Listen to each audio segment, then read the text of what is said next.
But they have made the decision to go ahead and demonize the Tea Parties. The feds do the same thing over and over again. Same reason they bombed Oklahoma City was to then play the part of victims and go after their political enemies. Hitler blew up the Reichstag, firebombed it to blame it on his political enemies. There's been over 200 declassified cases, Operation Gladio, NATO option, Ajax, USS Liberty, now completely declassified 2 years ago. Chicago Tribune headline, NSA declassifies, intercepts, confirms that Israel premeditatedly attacked the USS Liberty in 1967 to blame it on Egypt. Blow the ship up, but they couldn't sink it. For hours, they torpedoed and bombed it. Our own military was involved. McNamara got on the line and said, let the ship go to the bottom. I've interviewed the admirals. They're almost all dead, Admiral Moore and others, but those interviews are out there. I've interviewed 6 of the admirals, 2 of the admirals on the ships. What was it, Admiral Geiss? I mean, just all of them. This was a staged false flag event. And bizarrely enough, the chairman of the Joint Chiefs of Staff 2 years ago went to Israel and gave a speech and said, don't try something like this again to get us into war with Iran.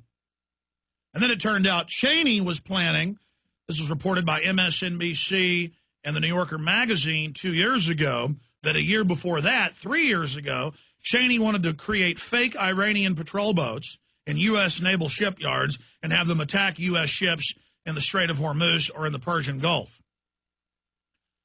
So this is done over and over again, and to deny that governments do this is a fraud. And so I've dug up some of the U.S. government documents. Here's Operation Northwoods, ABC News, U.S. military. In fact, give me a document cam shot, guys, for PrisonPlanet.tv. Here's just some of these. U.S. military wanted to provoke war with Cuba. Military drafted plans to terrorize U.S. cities to provoke war with Cuba. So there's an ABC News headline, but don't just read ABC News. Don't just believe them. Here is Operation Northwoods. Memorandum for Secretary of Defense, justification for U.S. military intervention, and it talks about how to stage shootings at the Pentagon, where they control things, and at the Capitol, where they can stage fake shootings, fake grazings. What did we see just a few days ago? Grazings. I mean, I'm not a bad American if I have a government plan to stage grazings. Actually says grazings. Do it at military bases where they control it. D.C., Miami, or really attack our troops at Guantanamo Bay using U.S. troops dressed up like Cubans and kill Marines. Oh, that's very patriotic. And now it turns out Bobby Kennedy proposed even more. Before this, back in the 60s, bombing U.S. embassies, hijacking jets by remote control, crashing them, plastic explosive bomb attacks against U.S. bases, inside the U.S. and outside, wounding Americans, staging grazings. And so I went on Fox News and said, look, Gulf of Tonkin's declassified. They staged that. Northwoods is declassified. And the lady starts laughing, and Geraldo Rivera has to go, well, actually, that the Gulf of Tonkin is declassified. They did stage that. No, they staged it all.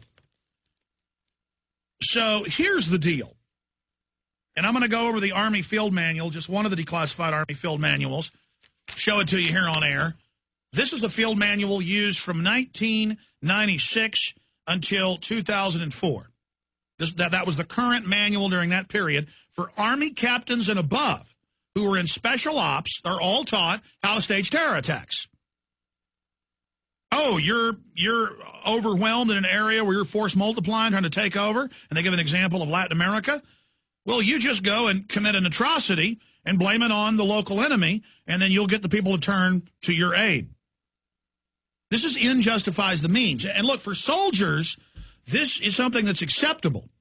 And they groom them for black ops, and they pick psychological types that believe the end justifies the means. Most of the troops aren't taught this. And it goes back to chess, invented by the Persians 4,000 years ago. It goes back to chess. It's called a gamut or gambit. sacrifice of a pawn. In fact, print me the definition of gamut. I want to make sure I'm giving the exact definition. It's sacrificing a pawn or opening a major operation with a small sacrifice. And it's taught at West Point.